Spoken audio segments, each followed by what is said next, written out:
Sir sir বিশ্ববিদ্যালয়ের বর্তমান পরিস্থিতি যদি আপনি একটু জানান স্যার। এই বিশ্ববিদ্যালয় আমাদের বিশ্ববিদ্যালয় না, এই জাহাঙ্গীরনগর আমাদের জাহাঙ্গীরনগর না। এখানে হাজার হাজার ছেলে মেয়ের উপর যে হামলা হয়েছে, পুরো ক্যাম্পাস রক্তাক্ত হয়েছে, ভিসির সাথে যোগাযোগ করা যাচ্ছে না, কোনো হল প্রবোস্ট কোনো কোথাও নেই। পুরো পুলিশরা মানুষ শিক্ষার্থীদের সাথে যে ব্যবহার করছে সেটা মানুষের পর্যায়ে 71 সালে এই ব্যবহার হয়েছে কিনা আমরা জানি না। আমরা অসুস্থ শিক্ষার্থীদেরকে রেস্কিউ করতে পারছি না, রেস্কিউ করতে অ্যাম্বুলেন্স নিয়ে আমরা মুভ করতে পারছি না, পুলিশ অ্যাম্বুলেন্সে হামলা করছে।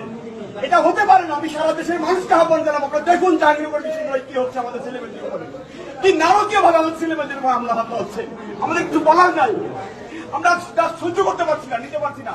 আমরা কিছু লোক এখানে দাঁড়িয়ে আছি আর আমরা নিতে পারছি না।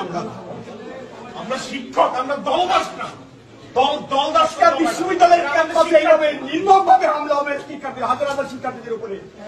এটা মেনে নেওয়া যায় না। এটা সভ্য দেশে হয়তো সভ্য সমাজ হতে পারে না।